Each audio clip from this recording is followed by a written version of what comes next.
어떤 상황 가운데 놓인다 하더라도 사랑으로 살아갈 줄 아는 믿음의 성도들 다 되게 하여 주시옵소서.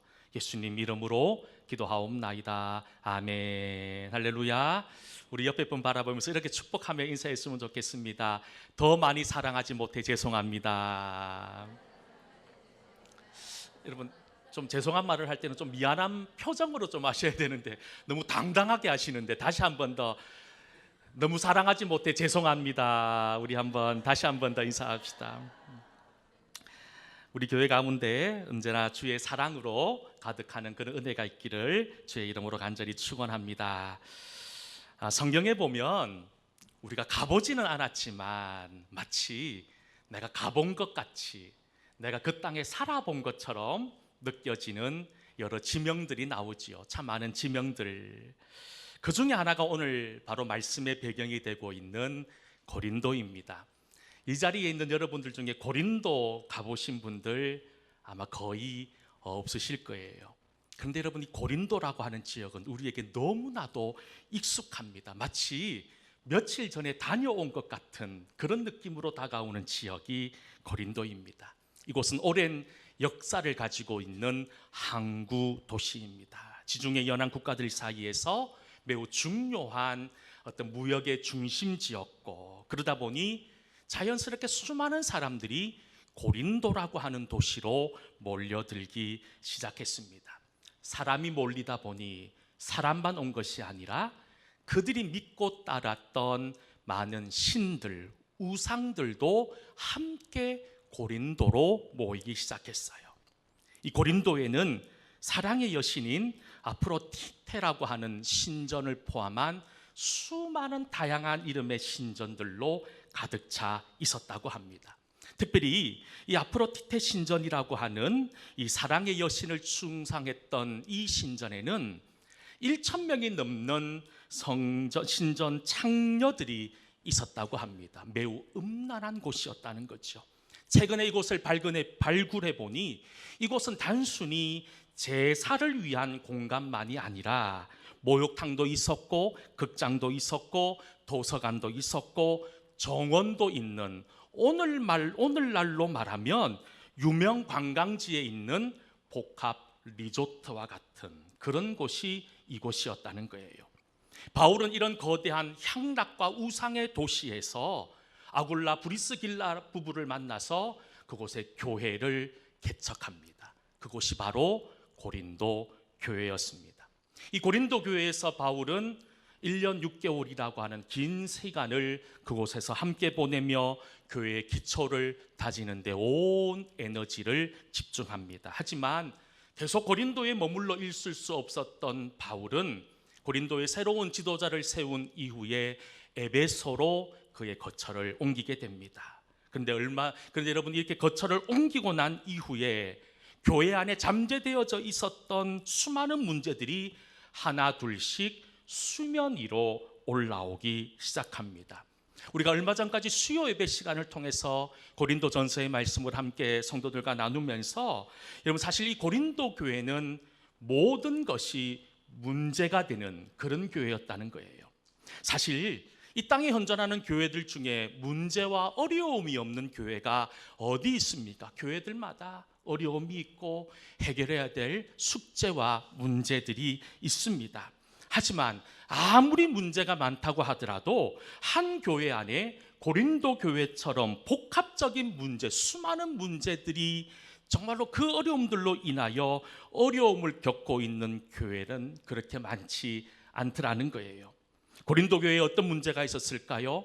그 고린도 교회는 바울을 추종했던 사람, 아볼로와 게바와 같은 교회의 지도자를 추종했던 수많은 사람들이 자기들끼리 편을 이루어서 교회가 사분오열되기 시작했습니다.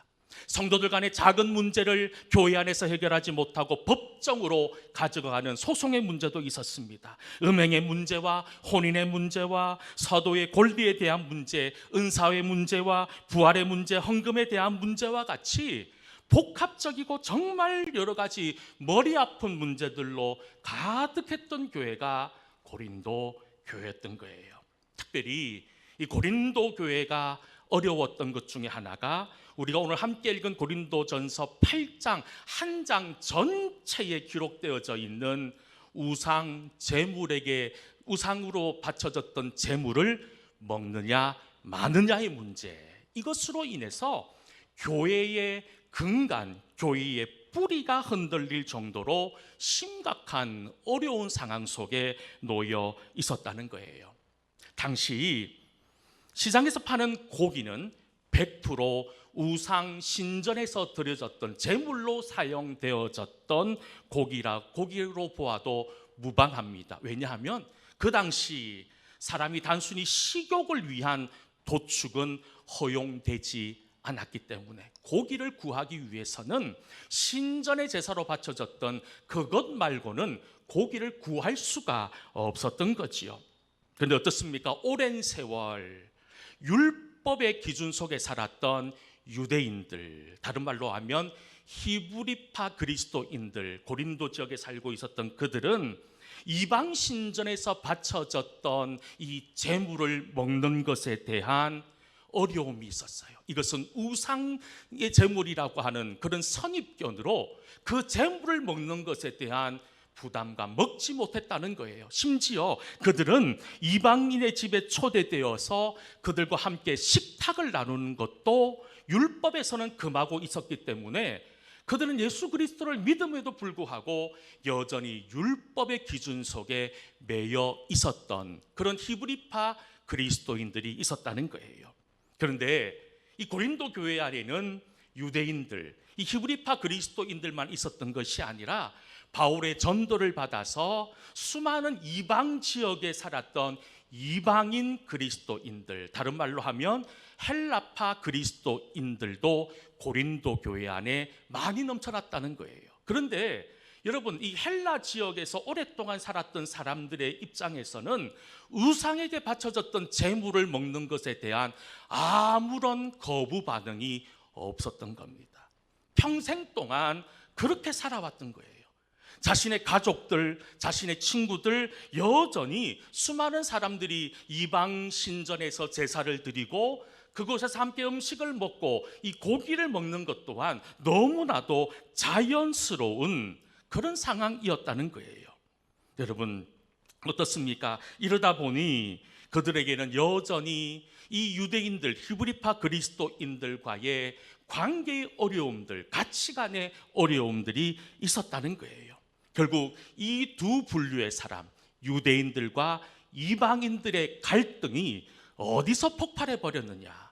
우상 제물로 드려졌던 공의를 먹느냐 마느냐의 문제로. 아마 그 전에 여러 가지 문제들로 어려움이 있었을 거예요. 관계에 어려움이 있었는데 결국 먹는 문제로 이 문제가 터지고 말았던 거예요.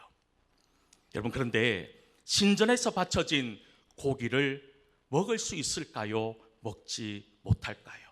저의 입장은 신전에서 바쳐진 고기는 아무 영향이 없습니다. 우리가 그것을 먹는다고 해서 우리가 영적으로 어떤 어려움이 다가온다든지 우리 영혼에 악한 영이 들어온다든지 그렇지 않다는 거예요. 이게 헬라파 그리스도인들, 이방인들이 주장했던 입장이었습니다. 특별히 오늘 본문 고린도전서 8장 4절부터 6절 말씀에 보면 그들의 주장이 매우 설득력 있게 기록되어지고 있습니다. 우리 4절부터 6절까지 말씀 같이 한번 천천히 읽어보도록 하겠습니다.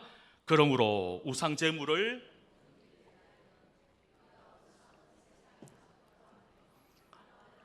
한 분밖에 없는 줄 아노라. 비록 하늘에나 땅에나 신이라 불리는 자가 있어 많은 신과 많은 주가 있으나 그러나 우리에게는 한 하나님 곧 아버지가 계시니 만물이 그에게서 났고 우리도 그를 위하여 있고 또한 한 주 예수 그리스도께서 계시니 만물이 그로 말미암고 우리도 그로 말미암아 있느니라. 아멘.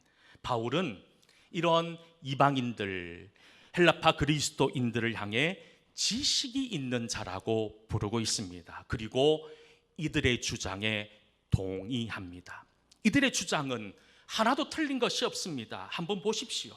우상은 세상에 아무것도 아니며 하나님은 한 분밖에 없다는 이들의 주장은 믿음의 주장이지요. 하나님은 이 세상의 유일한 하나님이십니다. 그러니 우상 제물에게 바쳐진 고기를 먹어도 우리에게는 아무런 영향이 없다는 거예요. 이것이 이방인들이 가지고 있었던 주장, 지식, 믿음이었던 거예요.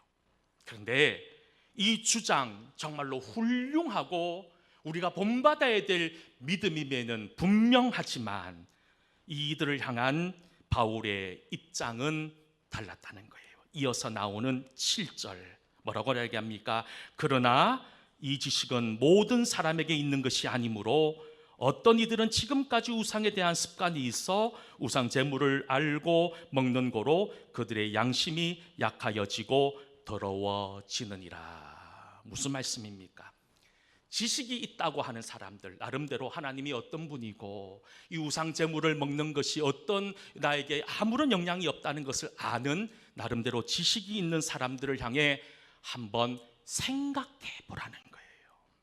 여러분, 만약 우상의 제물을 먹는, 너희들이 신전에 앉아서 우상 제물을 먹는 모습을 믿음이 약한 사람이 본다면 그들의 마음에 꺼리낌이 생기고 그들도 여러분 우상 제물을 먹음으로 말미암아서 그들도 믿음으로부터 멀어지는, 결국 너희들이 가지고 있는 이 믿음의 지식으로 인해서 그들을 망하게 할 수 있다라고 하는 것이 바울의 생각이었습니다.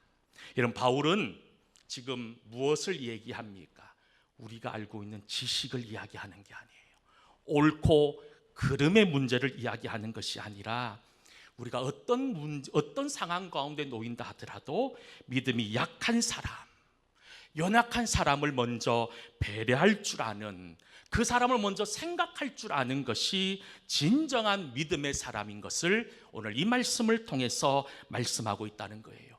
그 이유도 오늘 말씀합니다. 왜냐하면 예수님께서 십자가에 못 박혀 돌아가신 이유가 하나님을 향한 믿음이 있는 사람만을 위함이 아니라 오히려 믿음이 약하고 연약한 어려움 가운데 있는 성도들을 위함이라는 사실도 함께 부각하고 있다는 거예요. 그러면서 바울은 이렇게 강하게 지식 있는 사람들에게 이야기합니다. 12절 말씀인데요, 우리 12절 말씀 함께 읽어보도록 하겠습니다. 이같이 너희가 형제에게 죄를 지어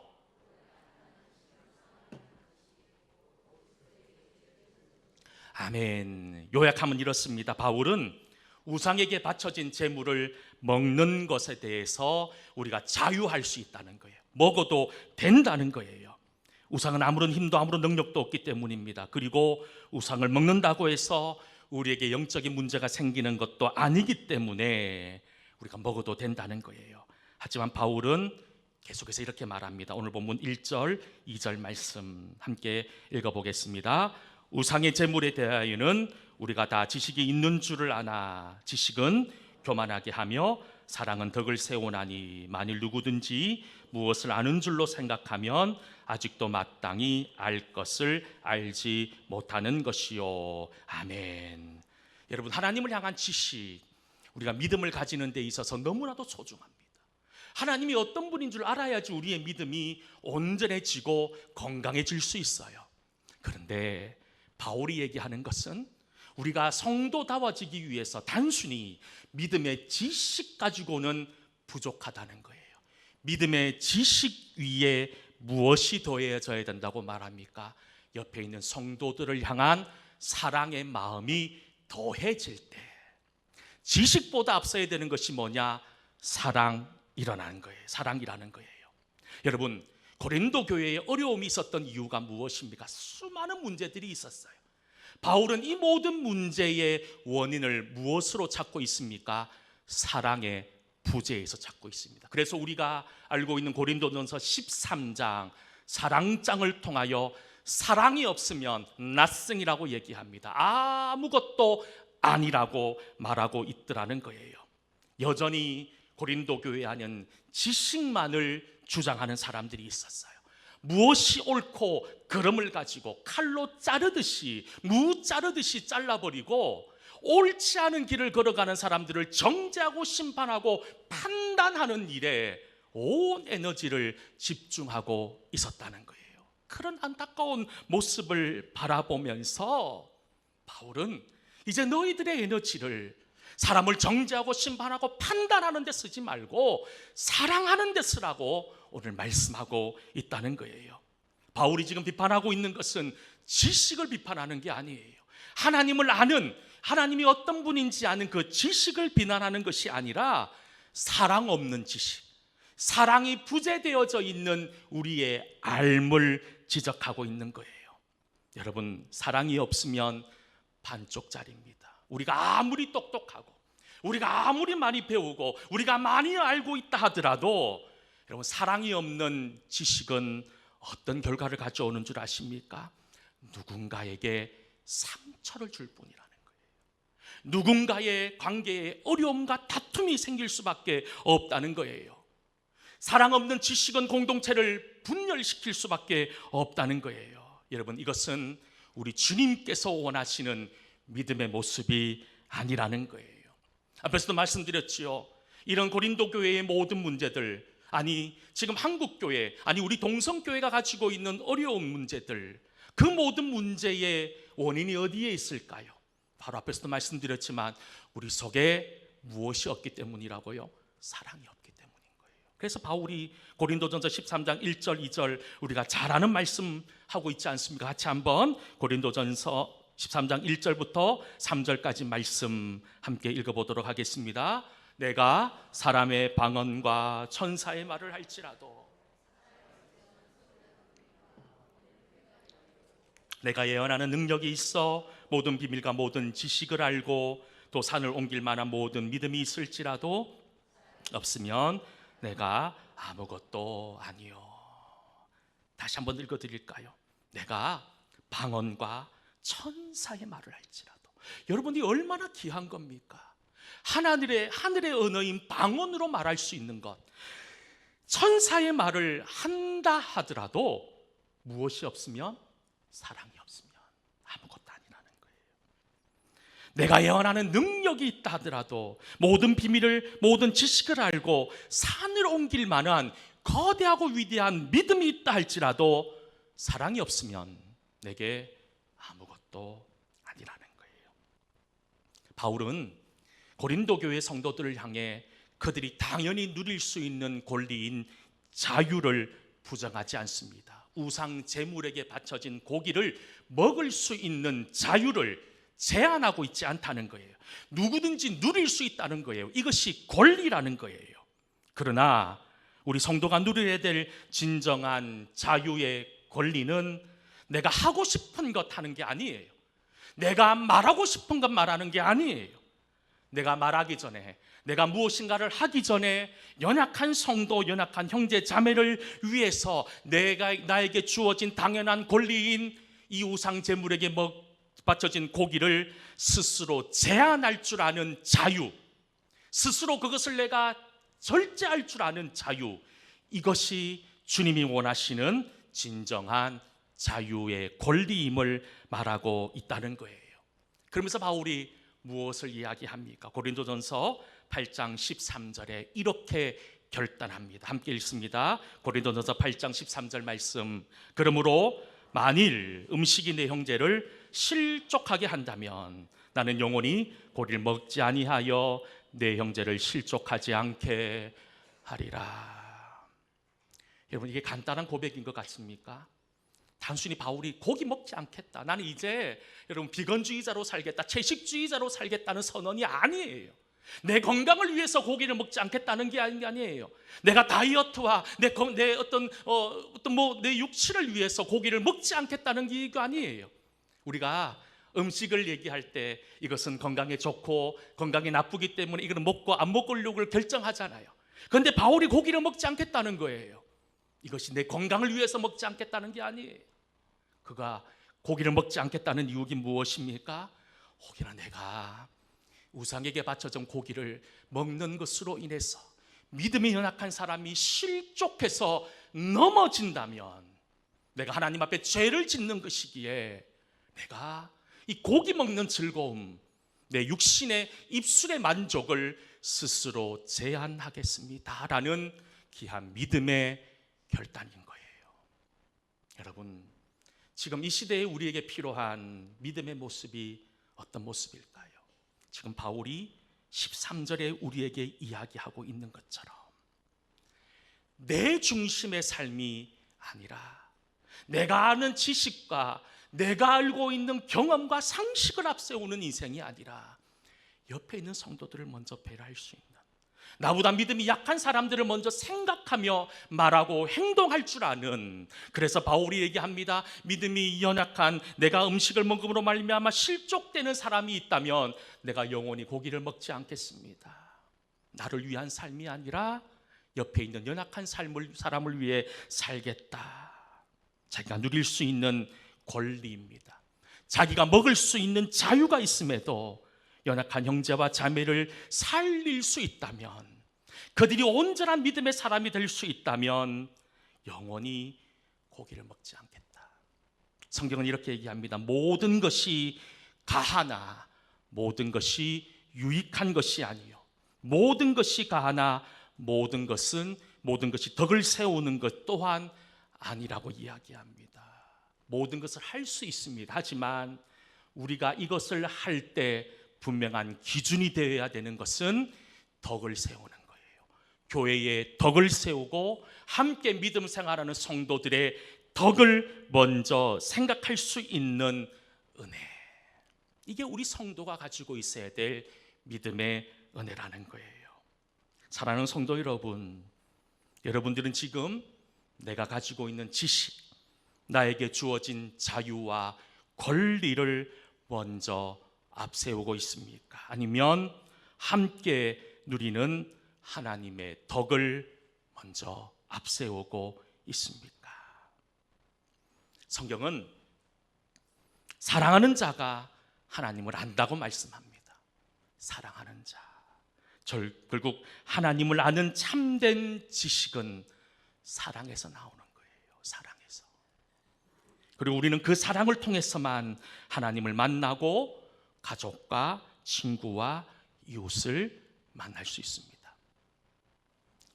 평생 나무를 가꾸며 나무를 사랑하며 살았던 나무의사라고 하는 이름을 가진 우종영 박사라는 분이 계십니다. 이분의 책을 얼마 전에 한번 읽었던 적이 있습니다. 이분이 무슨 얘기를 하냐면 우리나라가 산에 나무들이 너무 잘 가꿔져 있다는 거예요. 허허벌판 같은 땅에 나무를 심어서 나무가 이렇게 잘 자라는 나라는 세계에서 우리나라가 유일하다고 이야기합니다.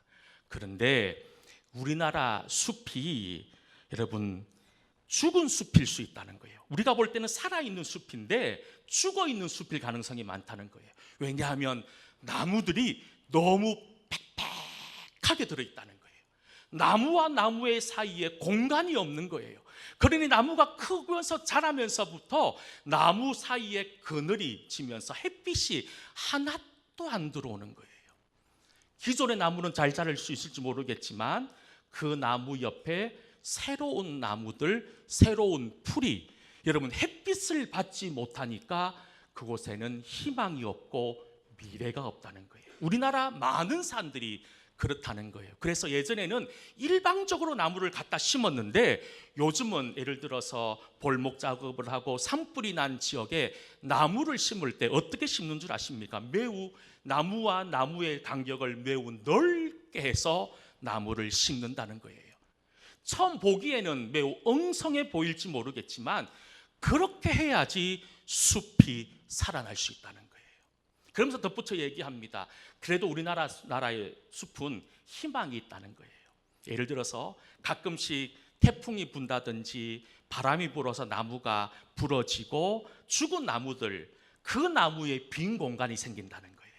그래서 그 빈 공간을 통해서 햇빛이 들어오고 그 햇빛을 통해서 그 주변에 새로운 작은 식물들이 자라고 작은 나무들이 자라면서 여러분 좋은 나무, 건강한 숲으로 새롭게 변화되는 그런 숲이 우리나라 숲이라고 이야기합니다. 그러면서 이야기합니다. 좋은 숲이 되는 것은 빈 공간이 있어야 된다는 거예요. 햇빛이 들어올 만큼의 공간, 바람이 통할 수 있는 틈들이 있어야지 그곳이 건강해지고 생명을 얻을 수 있다는 거예요. 우리 또한 마찬가지입니다. 우리는 나에게 빈틈이 있는 것을 매우 인정하기 싫어합니다. 철저하게 계획된 삶을 살려고 하고 빈틈 없는 삶을 살려고 합니다. 그런데 여러분, 그러실 필요 없으세요. 하나님의 역사와 하나님의 만져주심은 우리의 빈 공간을 통해서 역사하신다는 거예요. 우리가 볼 때 너무나도 부족해요. 내가 가진 것이 없어요. 여러분, 오히려 그것이 하나님이 내 속에 역사하는 통로가 된다는 사실을 여러분 잊지 말아야 된다는 거예요. 그러니 여러분, 자꾸 틈을 메꾸려고 하지 마세요. 세상의 것으로 그 빈 공간들을 채우려 하지 마시고 그 틈이 있는 공간을 무엇으로 채워야 할까요? 하나님의 은혜로 채우셔야 된다는 거예요. 채우셔야 된다는 거예요. 여러분, 평화의 기도로 잘 알려져 있는 성 프란체스코 신부는 이렇게 기도했다고 합니다. 하나님, 제가 하나님 앞에서 바보가 되게 해주십시오. 바보가 되게 해주십시오. 여러분, 이런 기도 여러분 어떻습니까? 여러분, 이런 기도 해본 적이 있으세요? 하나님, 내가 하나님 앞에서 바보가 되게 해주십시오. 바보가 되게 해주십시오.